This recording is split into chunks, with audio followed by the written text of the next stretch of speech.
Greetings, B-movie aficionados.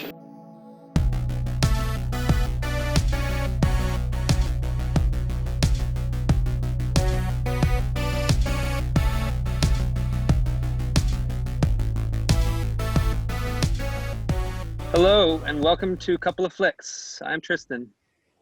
I'm Nick. And I'm Zach. All right. So, due to, recent circumstances that I'm sure everybody is aware of, we gotta be distanced for a while. So we're just gonna give this a shot and see how it goes, But before we get started, have either of you guys watched anything recently that you might want to talk about? I finally saw that I'm Thinking of Ending Things. Oh gosh, yeah. So what do you think of that one? It was pretty good. Your Yeah. typical Kaufman film. Yeah. I mean, definitely like heavy and complex. Yeah. But like you, I'm gonna have to give it a couple more watches. yeah. I'm pretty sure I understand it now, but like the first time I watched it, I was kind of just mystified by it. Like I sort of had an idea of like the scope of it, but I wasn't sure, And then the second time I watched it, it's like, okay, wait a minute, this is nothing like what I thought it was, Yeah. And then the third time, so I watched it 3 times total. And the third time I watched it is when I kind of was like, oh, okay, this makes sense now, So, but it is a lot to take in, But I think once you kind of understand the whole thing, and once you kind of get a good grasp of like what it's ultimately about and what's happening, it's actually like pretty amazing. Like I really love that movie. I think it might be my favorite film of the year so far. Yeah, it's definitely up there for me. Yeah, I have to think about it more. Yeah. Oh gosh, yeah, definitely. Yeah. So, I've been wanting to see it. yeah, it's really good. It's just, pretty weird. But... Yeah, I figured. Kaufman. yeah, definitely. So, what about the only one you? the only thing I've seen recently was Borat that comes to mind. If we haven't, I don't know, did we talk about that last time or? No, I watched that one too. Yeah. Yeah, me too. Yeah. I figured, yeah. It was good. I liked it. Yeah. Yeah, I did too. And not as good as the first, but still good. Yeah, definitely. Yeah, for sure.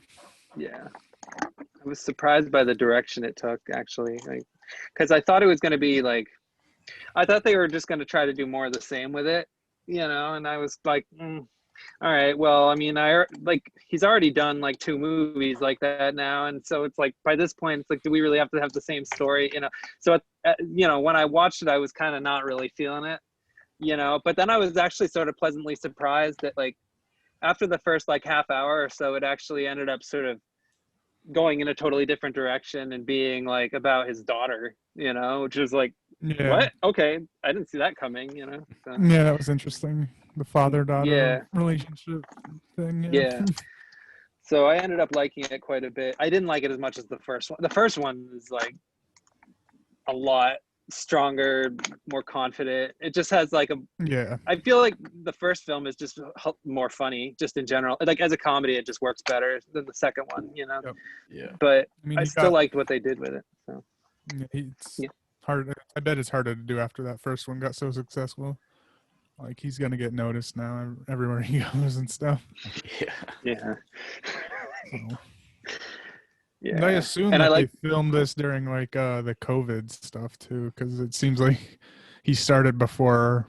It feels like that's how it happened. At least I don't know if. Yeah. And that's what I think I've read as well. That it started before, and then they had to change around the storyline and everything to match COVID and whatnot. Yeah, it actually felt like they'd kind of been working on it for a while. Like. It just had that sort of feel to it, like that. I don't know. It didn't have like the same. Like the first film had sort of like, like a point, B point, C point storyline, which is kind of why like you know, I tend to not really think of the narrative aspect of it. I tend to think more about the documentary aspect of it, you know. And this film didn't really have a story structure. It was more about like, it started off kind of having a story structure, but then it kind of just became sort of a character study about the daughter, which was like, and then of course it had like the character growth of Borat, where he goes into the was it a synagogue, or I think they're called synagogues. Yeah, My yeah, mind's synagogue. kind of scrambled right I now. want to say, Yeah, don't which quote I me on actually that, but I thought. think it's a synagogue. Yeah. Yeah, and I didn't really think that scene was that funny. I actually thought it was actually like really touching and kind of like moving and genuine, and which is why I'm surprised that there's kind of been some controversy about that scene, like regarding that woman, like the elderly like Holocaust survivors family. I guess like I think she passed away, and I think they sort of talked about how they weren't really pleased with like, and I guess they're pursuing that in court. I mean, he gets sued with like every time he makes a movie, so I guess it doesn't really matter. But I'm surprised that was like because I actually thought that was sort of a genuine sort of human moment. I didn't really think it was like intending to be funny. I thought it was, yeah. And there were a couple other scenes in the movie too that I actually really appreciated on that level. Not really in a humorous way, but more just sort of what it was saying or what it was kind of exploring, you know. I still didn't think it was as good a movie as the first film, but I still liked it. Yeah, because he came in like roasting the Jews hard again, and then they were like, "Oh no," and really cool about it and nice to him and stuff, so that he like turned around real quick. Yeah, it was cool. Yeah, you know? I heard. Yeah, I heard like the babysitter too was trying to get more money or something like that, which I guess she deserves because she did really well in it. Babysitter.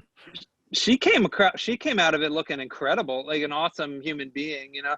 I think it's really just more of like the principle of the thing, like the fact that she was sort of led into the project under false pretenses, like that. I think that's sort of what she is, which I think as a Christian, I can understand that, because there's a lot of people who are really like pro honesty, and you know, so I actually can sort of understand her perspective, but I still thought she actually looked incredible in the movie. Definitely, so, yeah, she came off really well. The most, the most like, I guess controversial moment in the film sort of came like at the end, which of course, yeah. I don't even really have an opinion on that. So. I don't know either. It's whatever. Yeah, no surprises. It's not interesting to me. So I didn't really care for the third act all that much. It kind of just went in an aimless direction, but I still liked it though. I hear you. Yeah, it was good. Had some good stuff in it. Do you like that one, Zach? Yeah, I like that one. Cool. All right, so yeah, let's get started. So I'm gonna we're gonna get the first one out of the way, because in the last episode I chose a different movie than the one we're gonna cover. The one that I chose previously was Devil's Story, which is a kind of a weird French movie. And the reason I chose it was because I was, I'm in a group, and I just, was looking at a list of weird French B movies that a lot of people like, and I thought that one looked interesting, so that's why I chose that one. But then,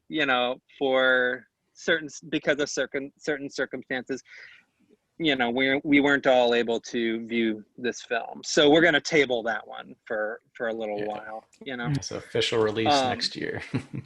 Oh, next year. Yeah. I want to see it.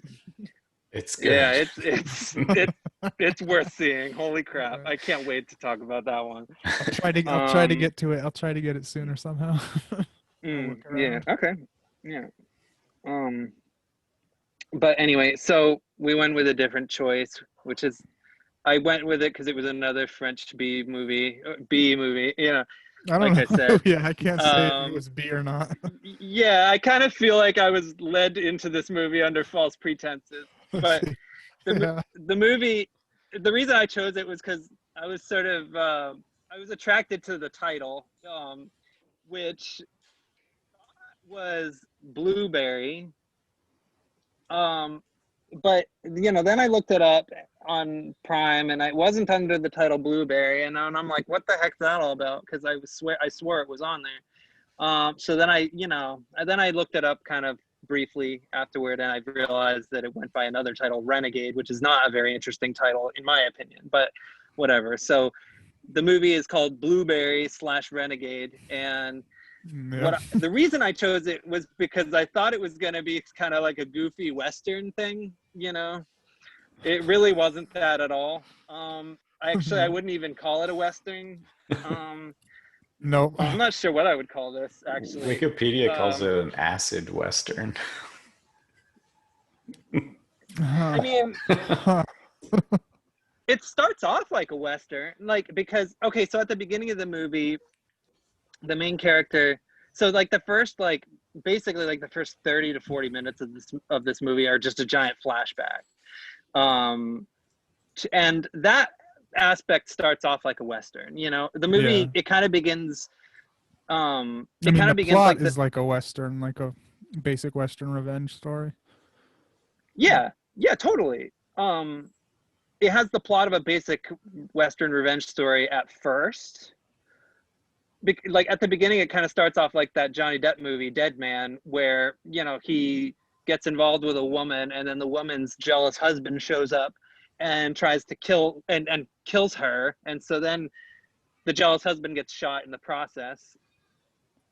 And that creates a calamity situation that results in the main character fleeing whatever this Western location is, whether it be like a Western town, and fleeing into the wilderness and getting involved with Native Americans, I guess. However, after that, it's kind of not really a Western anymore. After that, it kind of just feels like it's just sort of making stuff up as it goes along until about maybe an hour and 10 minutes. And then it becomes an ayahuasca journey, basically. Yeah. Yep.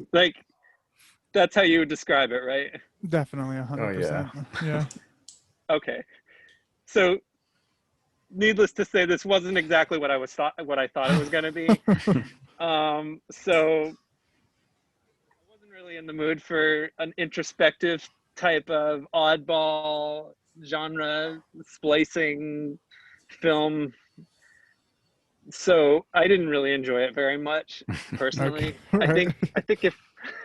I think if I had watched it under the right circumstances, so to speak, I would have actually appreciated it a lot more than I did. And I sort of am kicking myself for that. But having said that, I do plan to sort of give this movie another shot at some point, just out of curiosity. So. Yeah, because I went into it blind. I had no idea what it was at all, so I enjoyed it quite a bit, actually. Good. Awesome. Yeah. It was, definitely crazy. Yeah, well, no, share your thoughts. I'm curious, because I would like to sort of hear more opinions, Well, I liked the first, the first ayahuasca trip I had no idea it was, there was no visuals for that very, very first one after they found him, after the whole fire and everything, they found him. They did a first one, and it was like a few years, I guess, I don't know how many years later, I'm assuming, after that, because he's now, the marshal or whatever, and I was a little confused at that, because it was just, flowed into one another. It wasn't really any type of hard, this is what we're doing now. He just was the marshal at some random point. But when the next leaped ahead. Yeah, when the next trip happened, I was like, oh shit, because then just crazy visuals started popping up. And I was like, oh, and then it went on and on too. Yeah, okay. That was pretty cool. Yeah. So, and then there was also recognizable actors too that I was like, okay, this is an indication it's not a B movie. Yeah, I was surprised by that. It had Juliette Lewis in it, and then I don't know who the main character was, but Vincent Cassel. He's a Vincent Cassel. He's a relatively well-known like French actor who he's actually been in a few American films. He was in Black Swan, and he played the dance teacher in that. And Okay. he's I've seen him in some other stuff too, you know. But Yeah, early he in looks his slightly career, familiar. yeah. Early in his career, he was in a lot of subversive films and a lot of like challenging type of like odd French pictures. And I guess is one of them. So, Yeah. but That's for anyway, sure. yeah, no. So this was a French film too, then? Where they got a ton of American actors, it sounds like. Yeah, it was a French production. Yeah, sometimes that happens. Sometimes American actors act in French movies. Sometimes French actors act in American movies. You know, Right. I feel like artistically speaking, the cinema world has a pretty decent relationship with the French. Like American cinema and French cinema have a pretty good like relationship with each other. So, Yeah. which is strange because neither country make the same kind of movies at all. Right. So. Yeah, I mean, I'd also say that if you're going into this movie looking for a Western, you're not gonna like get it. There was like no gunfights or anything. Yeah. It was kind of like sappy love story too, and which I guess some do have, but it's really played on that. And I compare it to like well, it gave me Enter the Void vibes from all the like this. It was because it was mostly like Yeah. just a trippy movie. That's all it was almost. Yeah, that's those. I got the same kind of vibes. You know, I didn't expect it to be that kind of movie. You know, like, and I loved Enter the Void, but when I watched Enter the Void, I was ready for it. You know, this movie, I guess I wasn't quite ready for. You know, so.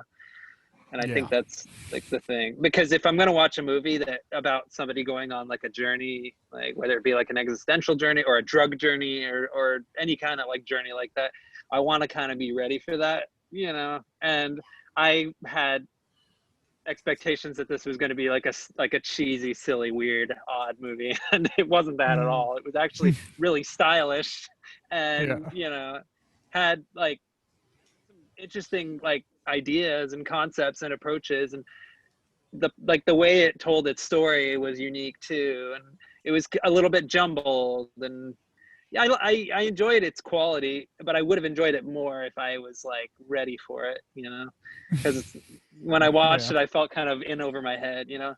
There's some movies that actually like take that approach like intentionally though, that kind of make you that are supposed to make you feel in over your head when you watch it. Mikhail Haneke's films tend to do that a lot. Like his film Cachet is a good example. And then like Alfred Hitchcock's films do that a lot too, you know. And then David Lynch's Blue Velvet, and like a couple of Todd Solondz' films. And there's a lot of movies that when you watch them, they're supposed to make you feel unprepared, and you're kind of supposed to have sort of a visceral reaction to them, you know. And so I appreciate those kind of movies a lot. That is what I'm trying to say. So I'm not saying I dislike this movie by any means. And that's what I do think it was that it was trying to do that, because that's what I mean. I don't know if you guys have tripped or anything, but it's a lot like you could definitely feel whoever made this movie has done their extensive research on psychedelics, because it definitely felt like a trip, and someone who has been through them, you know. Yeah. Just for one, just how long those trip scenes lasted is definitely like, when you're tripping, you're like, oh Jesus, this keeps going and going. And then it had the wave essence to it as well. Like it would get really intense and loud and visual, and then slowly guide back to them like in the real world, and then just ramp up again and keep doing that wave stuff. I did that a lot. Wow. So Yeah. No. I don't want to really answer the question as to whether or not I've tripped, you know, just for personal reasons. But I do agree, though, that the person who directed this movie seemed quite knowledgeable and had very very deep thoughts about it, and had a personal he had a personal thing that he wanted to say, and put across with this one. I feel like there was a personal quality to it. So, and that's also why I compare it a lot to Enter the Void, because that movie hit the same notes in the same ways. And I was gonna even look it up to see if they were made by the same guy, but I didn't, because it was very feeling similar. It didn't like necessarily look the same, and I would say this had more of a plot than Enter the Void did, but it was still mostly just a trip movie. Well, actually, Vincent Cassel, the actor in Blueberry, the main actor who played the main character, who played the title character, I guess, the Blueberry. Although I don't recall throughout this movie we ever got his name, but it was Mike, I think. Yeah, Mike, because I know the bad guy kept calling him Mike and stuff, and in the first scene she was like, "No, Mike, just go, get out of here, Mike." Yeah, okay, I remember now. But he was in Gaspar Noé's previous film that he did before Enter the Void. Oh, huh. Called Reverse. Cool. Yeah, and that's an extremely challenging movie. But yeah, he was one of the main characters in that. And I think you've seen that one, Zach, right? Yeah. So but anyway. By the way, what did you think about the name? Oh, yeah. No, you can go ahead first. Yeah. Oh, okay. Yeah. What did you think of this movie personally? I did not like it. Like you said, I was not expecting this. I was expecting a goofy Western. People like Eddie Izzard and Juliette Lewis. I thought it was going to be more like a comedy. Yeah, that's what I thought too. And Michael Madsen. I was like, oh, sweet. But I don't know. I just the way it was filmed and edited is, I don't know. There's like too many like close-up medium shots the whole movie and stuff. Just the editing is all weird. I don't know. That makes sense. Actually, one thing I really didn't like about the movie was if I'm gonna criticize it, which I didn't necessarily do, just because I feel like I went into it under sort of false expectations, but or misled expectations, I should say. One of the things I didn't like about it was how it used one of the most irritating cliches, the quicksand death. Like, yeah, that was wild. Yeah, that was funny shit. Yeah, I mean, I just had to laugh when I saw that, because I was like, oh yeah, people used to do that. Yeah. Anyway. Yeah. Anyway. I was surprised by Eddie Izzard being in it too. I liked that. It took me a second. I was like, "Is that Eddie Izzard?" It sounds it looks a lot like him, but I was. I loved it. All these people were popping up. I was like, "Wait, what are we watching? This isn't a B movie." There's like all these famous people in it. What the fuck? That's when right when I started recognizing everybody, I was like, "Okay, so this isn't a B movie." So I was, I guess, a little more prepared for it than you, because I went in pretty blind. All I knew was a Western. And then when I started recognizing everyone, I was like, okay, I think I'm ready for it. I think ultimately, I think you got it. I think I would like to give it another shot at some point, and I definitely will, because there were a lot of things I appreciated about it, and like it kind of had like that sort of otherworldly quality to it, sort of like the Doom Generation, or like a movie like that, which just, it feels like overdone, and also like sort of like just otherworldly, that have it, like there's just certain films that just have that quality to them that I can really get into them when I'm like in the right mood. But I have to sort of be a little bit more prepared for them, I think, ultimately, but I like that you're like open-minded enough though that you can sort of get into something like this and appreciate like it on an aesthetic level and all that. Definitely. That's cool, so it makes me feel thankful that I chose it.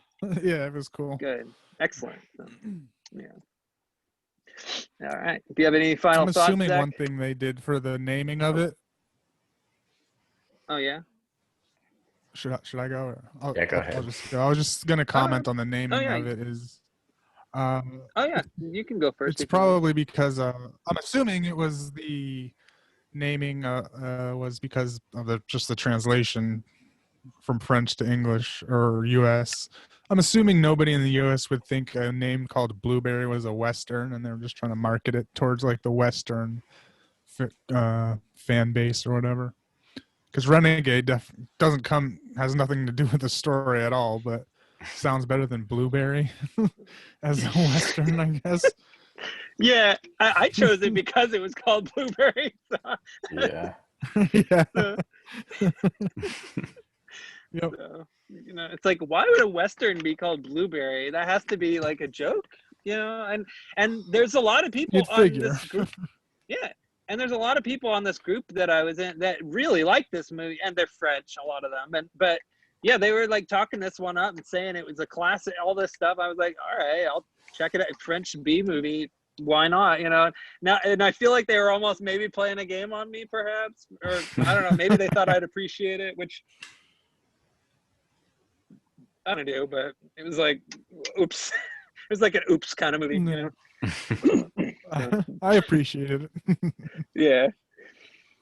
I'll definitely watch it again. I'd probably give it a 3 out of 5 because like I am like open to it. I'm open to what it was trying to do. I'm kind of curious to sort of just explore the mythology about it. I understand that it's based on a comic book or like a graphic novel, right, Zach? I think you mentioned that. Yeah. It's a Belgian comic series, I guess. That's what the Wikipedia says. I'm really curious. I'm curious to explore this movie and sort of read about like the making of it perhaps, and I don't know if maybe like somewhere along the line I'll like maybe give it another shot because I don't know, I feel like I could have gotten more out of it than I did. So Yeah, I'd recommend giving it another shot for sure. If I was gonna rate this, I guess I would do like, I don't know, if we're talking about the movies we usually do, probably like a 1, just because it's fairly non-exciting, nothing that you could like, oh, that was crazy. But on a normal scale of movies, I'd probably get like a 3.5. Like, this is a good movie as far as normal movies go, or more it's not even mainstream, but artsy movie kind of in that wheelhouse, I guess. It was French. It was very French. Yeah, even though Vincent Cassel was trying to hide his accent so much. Yeah. I mean, every now and then he was speaking French. Yeah.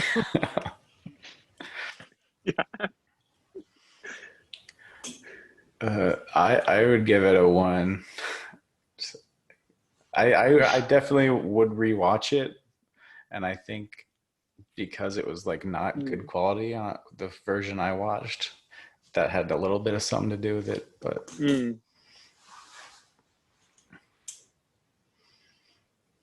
yeah, that makes sense. I feel like this movie could use like maybe a restoration, I must say, if it hasn't happened already. I don't know. I feel like this film could actually, like, if it could be preserved, because it's clear that this movie, like, there was a lot of visual thought put into it. So I don't know. That might be something that bigger studio should get their hands on at some point. Yeah, that'd be nice. Because it is kind of a curiosity. So. All right. So yeah, next movie was your choice, Zach. So yeah. Yeah, my choice was Rockula. Yeah. I'm gonna read the Wikipedia again this time. Go for it. Okay. All right. So Ralph Levy, played by Dean Cameron, is a friendly vampire. That was weird. starting off the movie like that. Yeah. Oh shit! I watched this one last week too, so It's okay. Yeah. He's 400 years old. Still lives with his mother Phoebe, played by Tony Basil, which that was a weird seeing her in that. Yes, agreed. Actually, she was pretty much my favorite part of the movie. Like, I kind of felt like if she hadn't been in it, this movie would have been a lot less interesting, you know. So his mom's also a vampire. Ralph is living under a curse after meeting the girl of his dreams 308 years ago. Ralph lost her after she was killed by her jealous boyfriend, a pirate. A pirate? A pirate. yeah. Yeah, like it was repeated many times. Yeah. Right. By a that pirate. fucking repeating thing. Yeah. Specific rhinestone peg leg with a ham bone. Yeah. Fucking yeah. Yep. Oh, it's fucking random as fuck. It was definitely very random. I didn't quite understand what they were going for with it, but yeah, I mean, at the end, I was wondering if it was something his mom made up.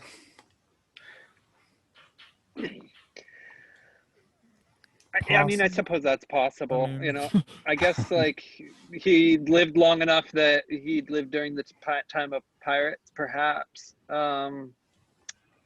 Yeah, but I don't know. Otherwise, it was sort of just not really explained, or actually, it got kind of explained away. I mean, that's about it. So. Yeah. I mean, it wasn't really a very exciting. Every 22 years, it happens, I guess, right? Yeah. So. Yeah. He did something. Yeah. Now in 1990, Ralph, weary of the whole thing, vows to stay locked in his room and not to meet Mona again until after Halloween, much to the chagrin of his sentient and libidinous reflection, which was also another weird choice they went with. Oh, yeah. I thought that was an interesting one. Yeah, the idea of him talking to himself, you know, it kind of meant that the actor had to do like a dual performance, which is always interesting to watch. I always enjoy that kind of thing. So yeah, and they had played off the whole vampires have no reflection thing. Yep. Did he have a reflection with when he was in front of other people, or is only he the one seeing that? I want to say like the only time was when he was by himself. Okay, yeah. I did like that because I'm a huge vampire fan, so I thought that little twist on the mirror vampire thing was interesting. Yeah. Ralph meets up with local friends at a bar, including rock legend Bo Diddley. Yeah, I appreciated it. I mean, it was like, I think they were kind of going with the music theme, and it was just. Yeah, who can we get? I don't know. That's famous, semi-famous. Yeah, exactly. It was like what do you call it? Like a sort of like a music reel in a way, which I liked it more than Streets of Fire. Yeah. Yes. So that was a real rock guy then? I didn't even know that. Yeah, blues guy, blues rock, I think. Yeah, I didn't even know. They kind of like threw in a lot of little musical sort of tidbits here and there. Some of them were sort of sarcastically dispensed, but a lot of the jokes in this movie were like puns and like double entendre humor, and it was kind of going more for the lowbrow type, like cheesy stuff. Yeah, it was like 80s rom-com jokes type stuff. Yeah. Yeah, had that kind of style. So. After telling his friends the story of his girl again, he walks out into the streets and is hit by a car, hit by that girl, Mona. Yeah. So I mean, I guess like at that point it's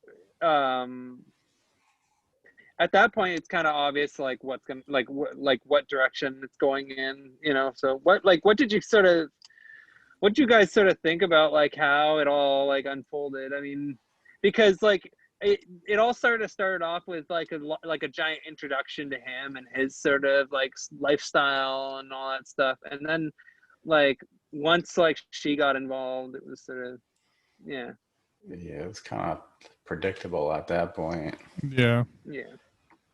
I don't even know if I should continue with the middle part here. Probably not.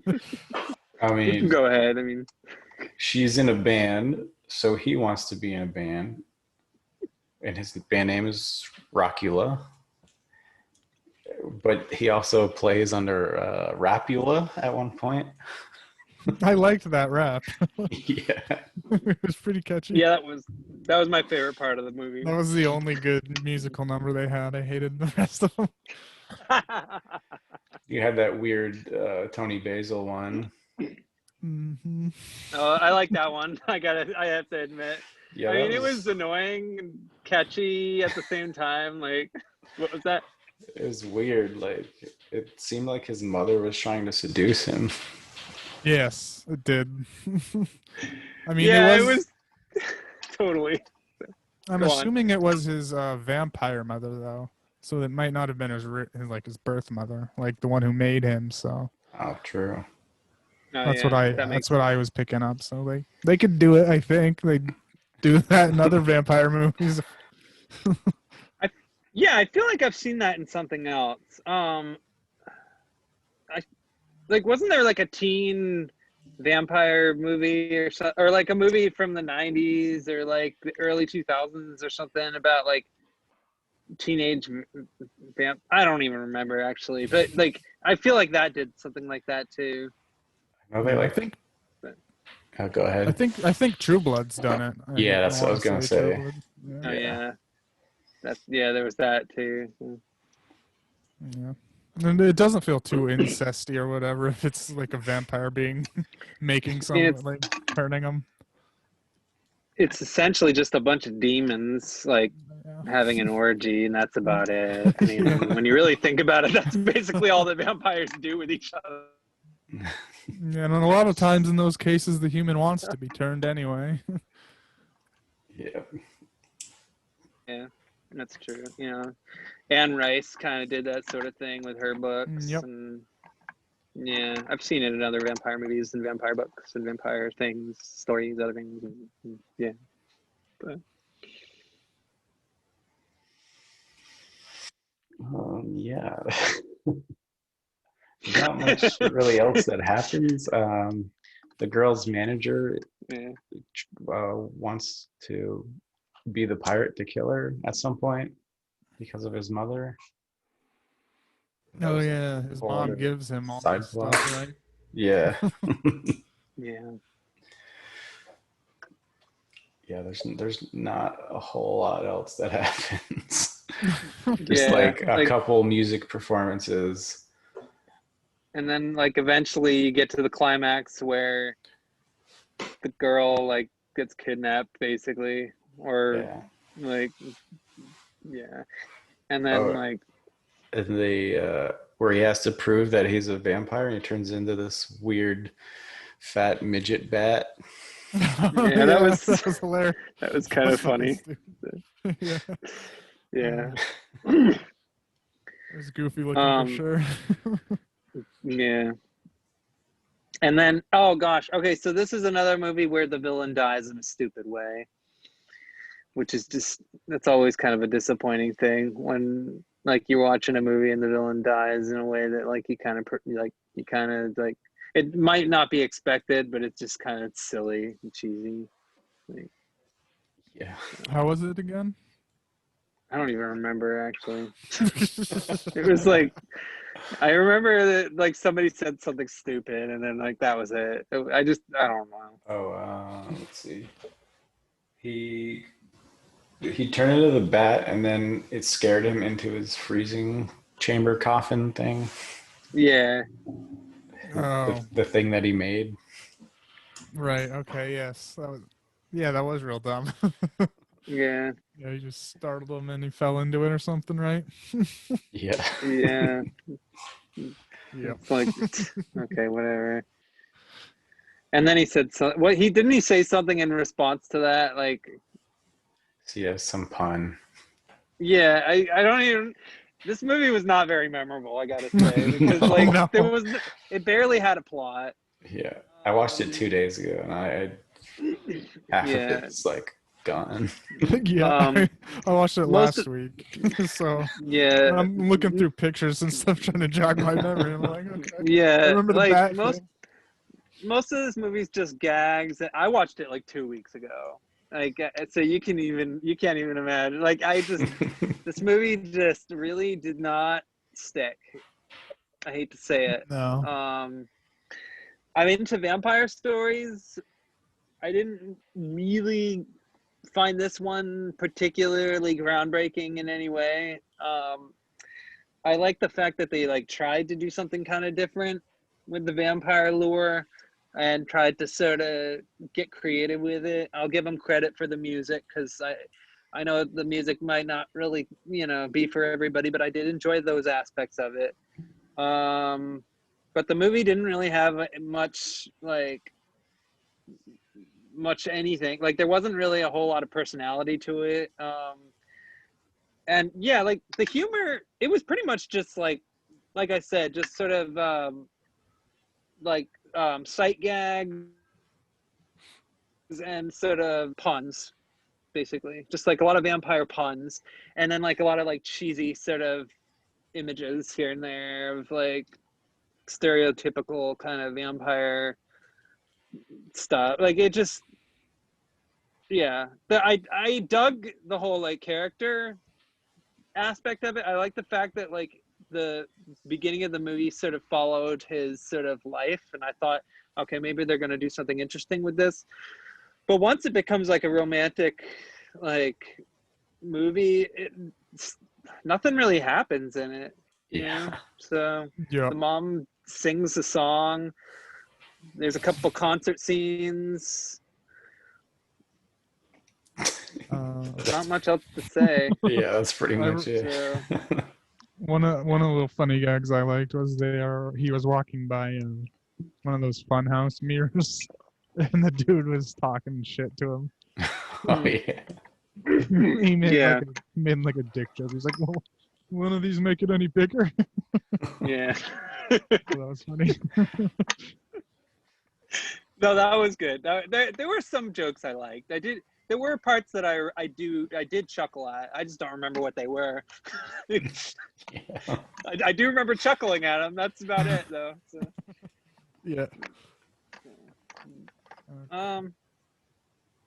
Yeah, I don't know. I'd give it like a 2 because I did enjoy it. It's just there wasn't really much to enjoy. Like it was Yeah. sort of like a brief distraction, and that's it. Go on. Yeah, I'll give it a 2 as well. It was like just goofy enough that I semi enjoyed it. Mm. Yeah. Yeah, I'll give it. I'd give it a 2 as well for sure. Yeah. Yeah. I could watch it if you're bored, I guess. And it's interesting enough. Yeah. I didn't find it boring as a movie. Like I felt like it was at least like entertaining enough to watch in one sitting, I guess, is how I feel about it. Yep. So there just wasn't really anything extraordinary about it as a film. So, all right. And that brings us to there was one, I guess I was just reading Ralph's reflection. I forgot that he breaks out of the mirror at one point. Oh yeah, comes out as Elvis. Yeah. Yeah, It was like a music video. Final little music sting. Yeah, the music video. He comes out of the mirror and he's Elvis, plays an Elvis type song. Yeah, that's about what it felt like. It just kind of felt like a series of music videos. And it was just like, Whatever. Yeah. But anyway, this next music video type of thing at all, you know, that's your choice next. So. My choice was the Gingerdead Man. And I just chose it because it looked funny. The name, title, and like whatever the poster. And Gary Busey was, of course, named in it, but he was hardly in it. You know, unsurprisingly. It seems like that's a lot of what he does. Just shows up for a scene and then is out. Yeah, maybe like records voice work for about 30 minutes and then okay, here's your however many dollar paycheck. Like thanks for helping us out. Yeah. Yep. A lot of times I see him in horror stuff that's just he's there for a cameo kill. Yeah. And he always acts the same. Yep. I mean, you could hardly. I don't even. Was it his voice doing the Gingerdead Man, or was it just some other random voice actor? It was his voice. Yeah, I think it was. That. Yeah. Yeah, I mean, I think that. Okay, what I noticed about Gary Busey this time watching it, because every time I see Gary Busey in a movie, I always notice something new about him. What I noticed about him this time was just how confused he always looks. Like, I kind of wonder, like, does he even know what these movies are that he's in? Like, because he always does the same. I mean, the whole time. Okay, so he's only in the beginning of this movie. It's a kind of a brutal scene, actually. He's like, he basically shoots an entire family, like, at a bakery, which is like, oh my gosh, you know. Yeah. I thought, like, that's the very first scene is he's robbing like a bakery. Just an unusual place to be robbing, and the whole time he was doing it, like, I couldn't help but sort of feel a little like sorry for him, because it's like he really looked confused. Like he looked like he didn't know what he was doing. Like, obviously, like, he was shooting all these people, but you look at his eyes and he looks like he doesn't know where the fuck he is. Yeah. He probably didn't. So yeah, quite possibly. And so yeah, when I watched this movie, like, that's kind of what I noticed this time about him, and I was like, wow, and so the beginning of this movie was pretty interesting to me. I was like, okay, all right, so we got something. We got, like, this guy who shoots these people, gets put to death in the electric chair, or I don't know. They don't even show it. So whatever it was, I'm guessing it was the showed a news clipping. Yeah, it was. It showed a news clipping of it. Yeah. So they do that, and then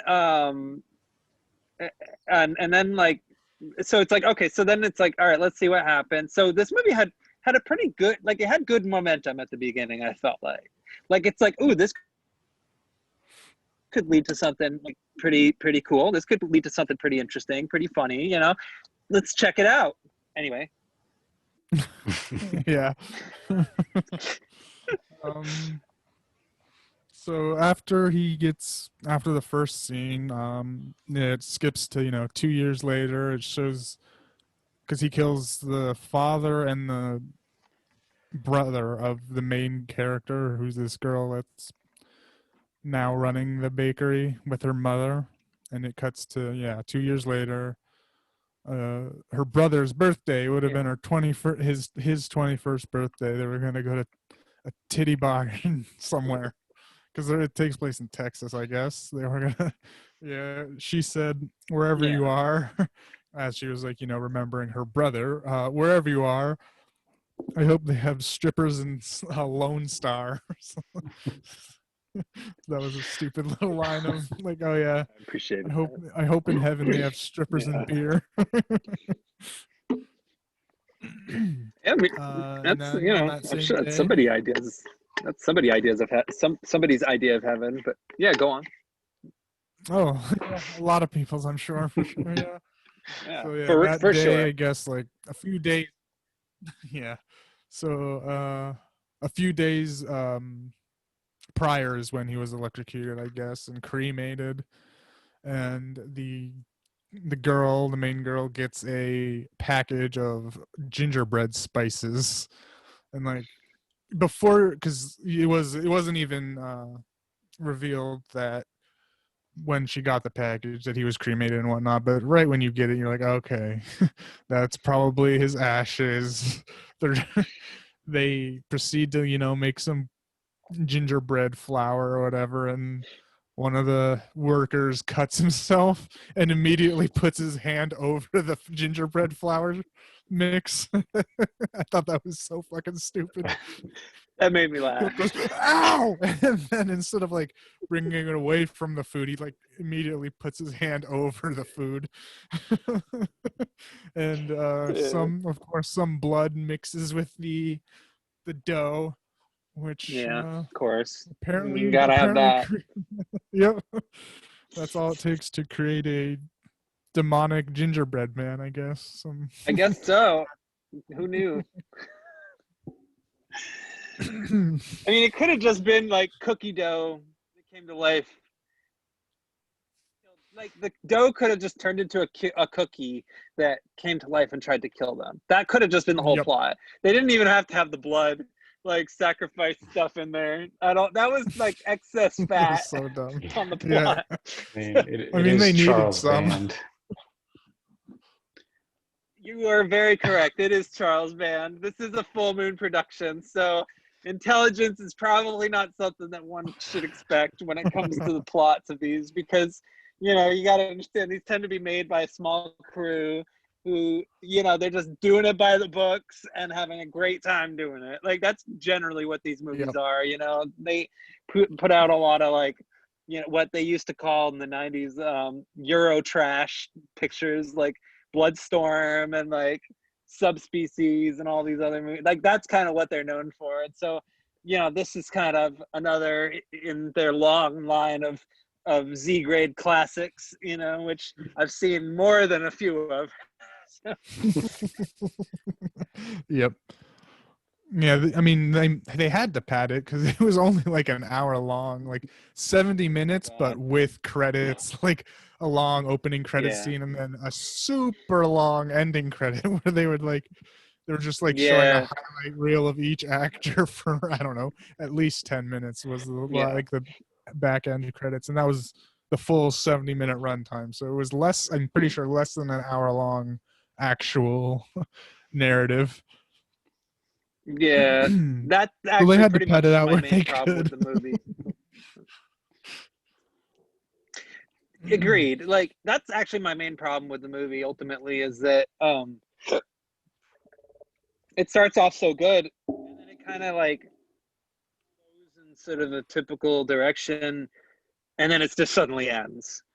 And it's like, oh darn, like I didn't actually realize that it was only like an hour. So Really? I didn't look at the runtime. I assumed it was like 70 or 80 minutes. I didn't realize it was going to be even shorter. So, so yeah, that was my bad. Yeah. No, my bad. Same mistake when I saw chose Thanks Killing for the first time. Yeah. Yeah. No. So yeah, there was.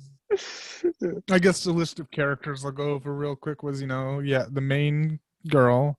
Yeah. There was this wrestler dude in the beginning, who's the blood guy that started it all. Yeah. The mother, she was a drunk fucking mess. She was like shooting. There was a scene she was just shooting at a building that was. Yeah, of course. She was drunk and shooting at like a big box building or a restaurant that was gonna come in and put their restaurant out of business.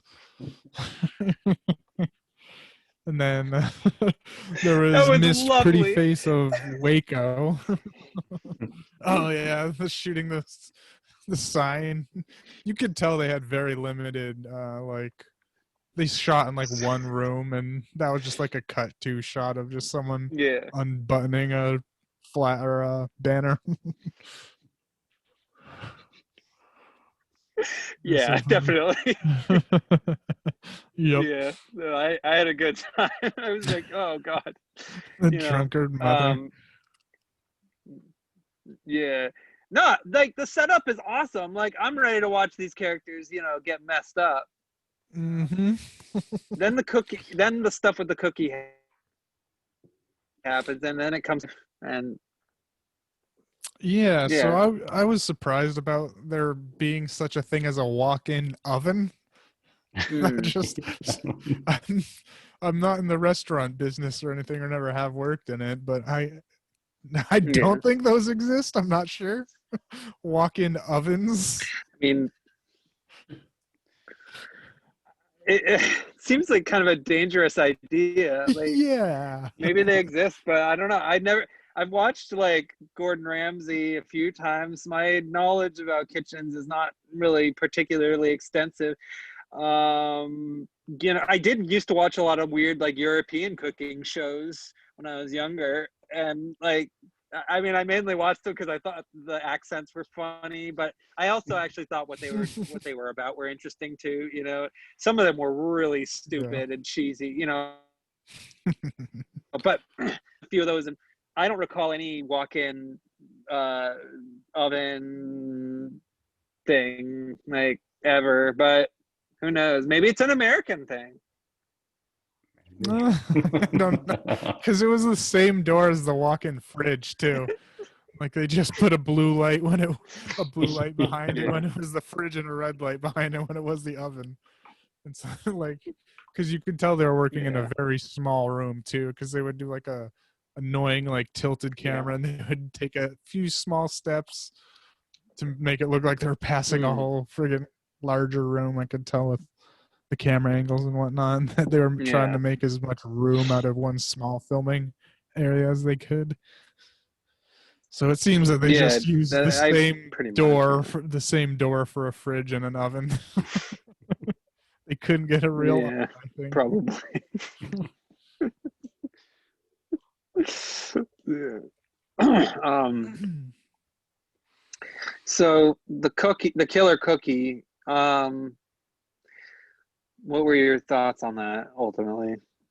Disappointed. Yeah. That was Yeah, gonna me be more too. Busey like.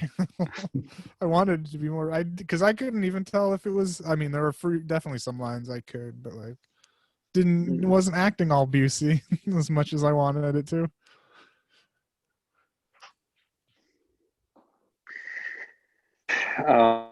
I thought Gary Busey was going to be dressed in a cookie costume, and Right, I thought so too. that it was going to be like really cheesy and stupid looking, and that he was going to look ridiculous.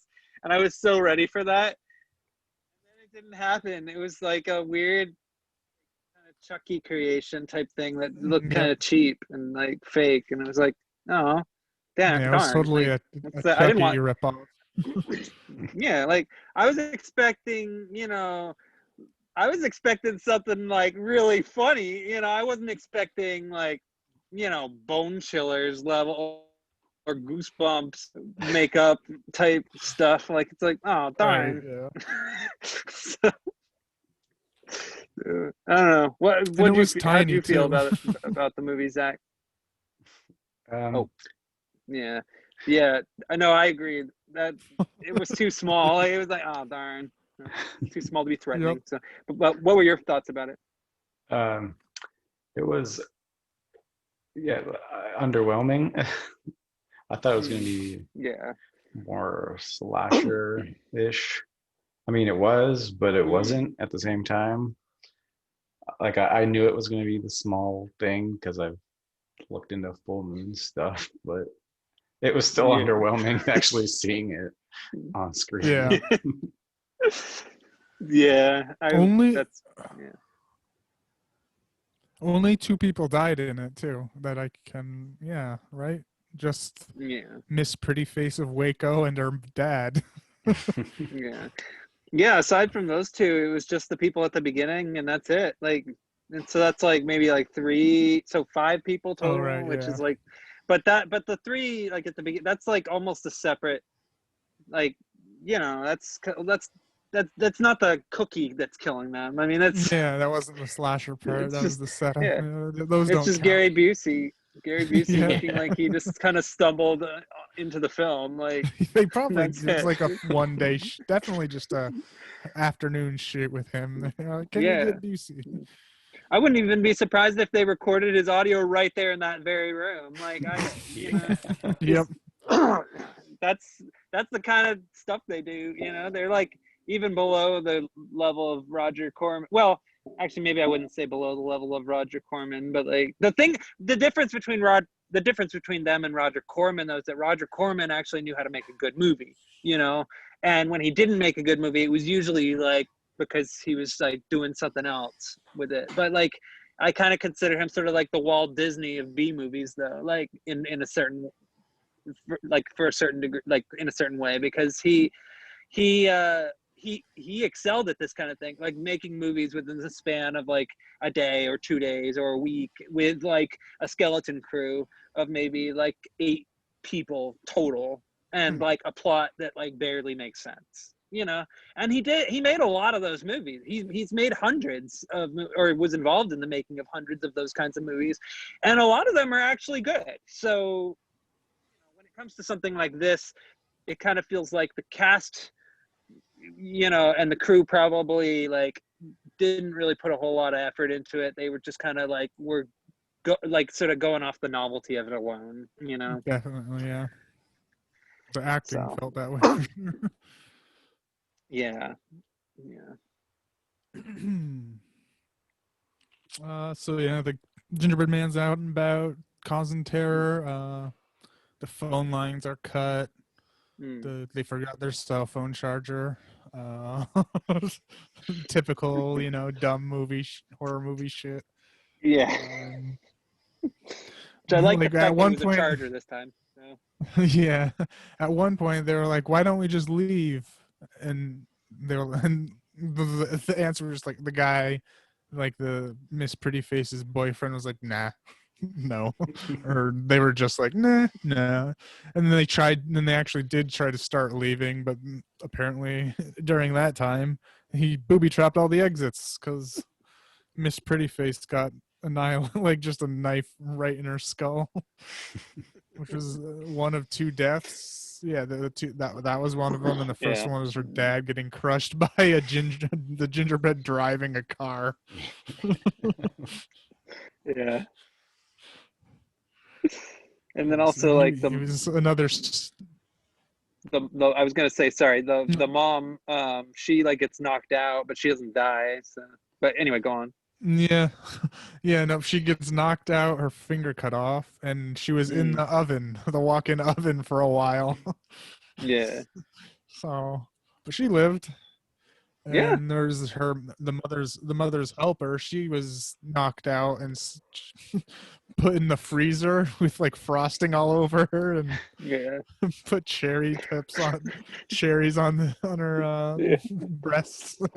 Yeah, that was pretty dumb, but at the same time, it's like, okay, well, like keep doing that, 'cause like I think you're on the right track. Yes. Like, you know, keep being dumb like that, and let's see if you can, you know, achieve gold. You know, that's what I say about these kind of movies. Is sometimes you can do it right. You know, just feel like the running time didn't really give them a chance. So. They needed more of that, and they needed to go to the writing board of the Gingerdead Man's like one-liners. They're all very generic. I feel they could have, I don't know, tried more hard, like more punny type or something. I don't know. There's 1 or 2, but they weren't that good. And then the rest were just I don't remember generic, any like, of them. No, none of them were good enough to remember. It sucked. Yeah. Die, bitch, or whatever. Like, that might have been one of them. I don't know. Yeah, it wasn't anything. It's pretty lame. It's a pretty lame for a movie about a killer cookie. You know, not super groundbreaking or exciting, I guess. Not that it needed to be, but it was not super good nonetheless. You know, but that's how it goes, I guess. Yep. I don't know. What were your thoughts on it? Like overall, like.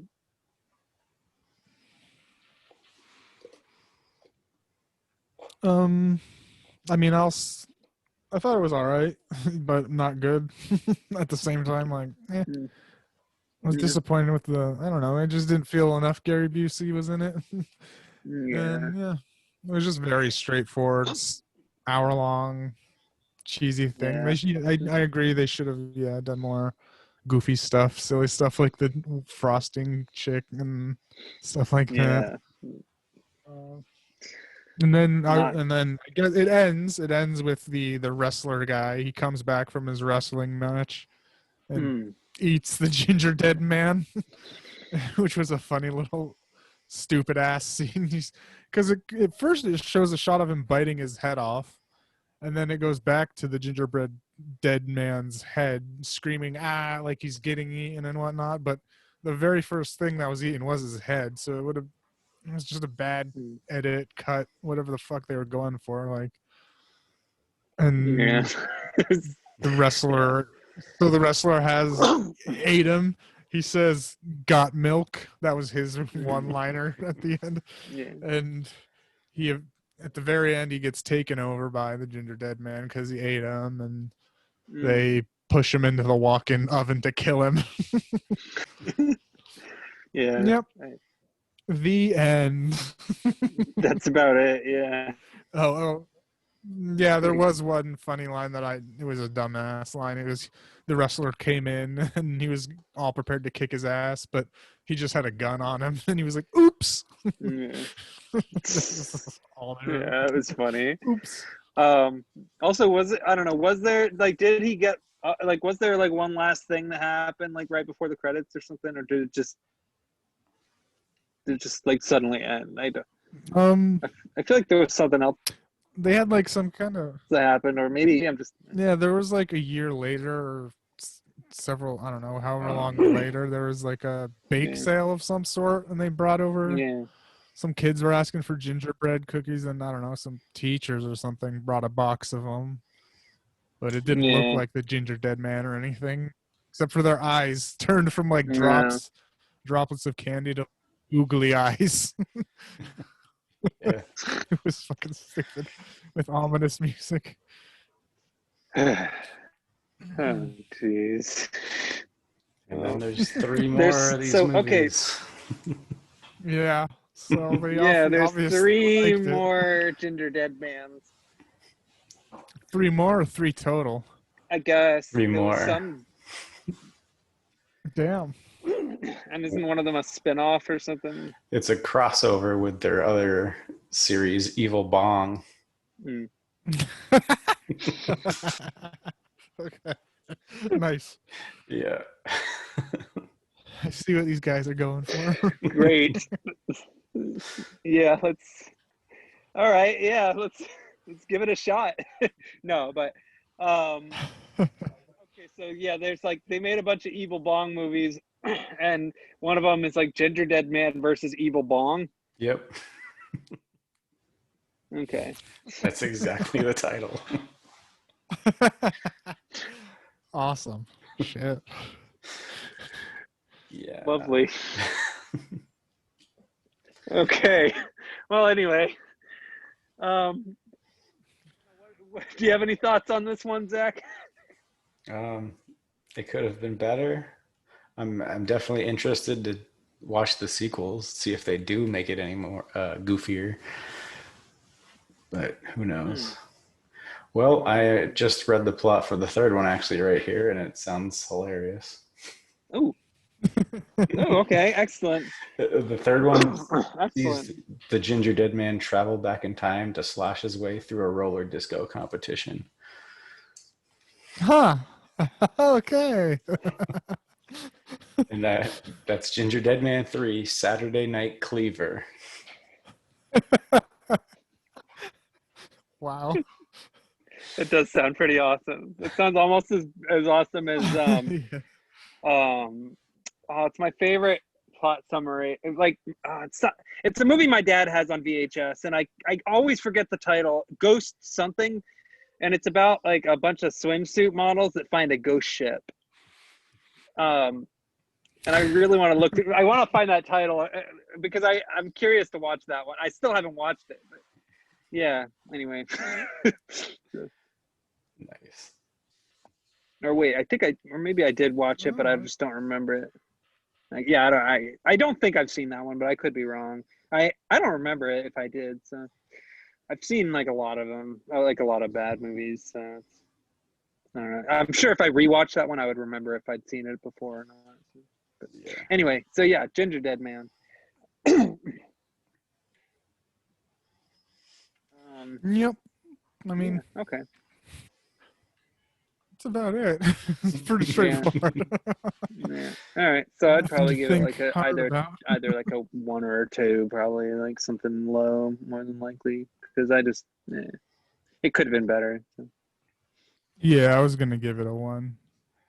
1.5. Yeah. I'll give it a 1.5. Yeah, I was gonna say 1.5. Yeah. Um. There you go. It's the half star for the boob. yeah, the frosted ones. Yeah, almost had it.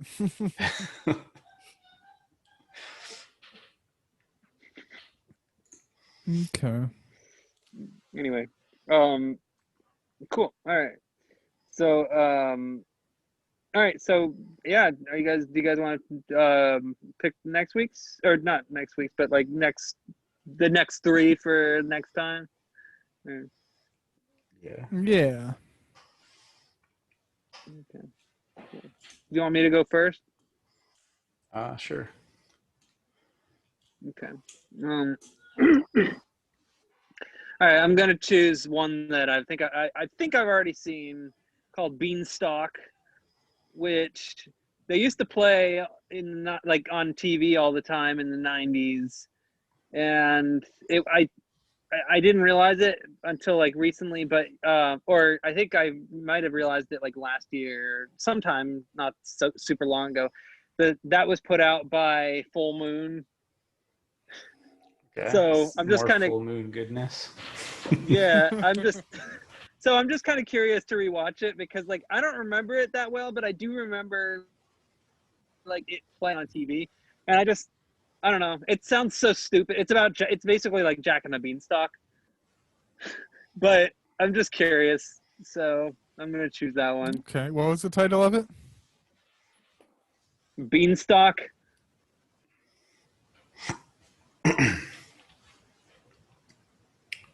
Okay.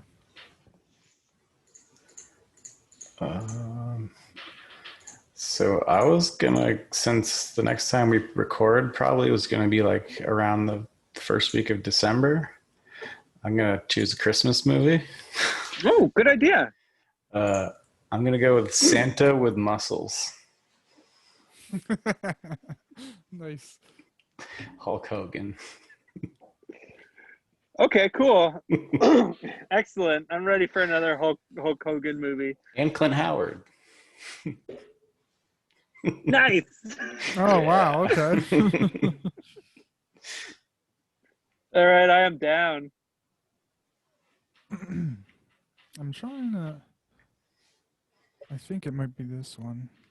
Okay. I didn't realize it was a yeah, we're getting close into Christmas. But Oh yeah, the I didn't movie think about that either. so I just went with another kind of dumb one.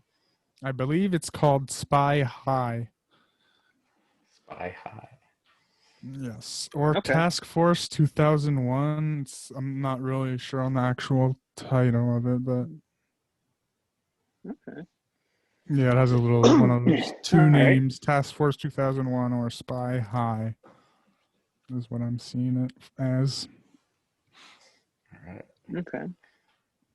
What is it? Is it? I don't think I've heard of it.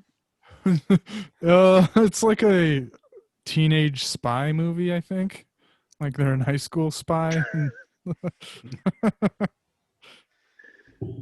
right, I'm down. I'm ready for it. So. Quite the lineup.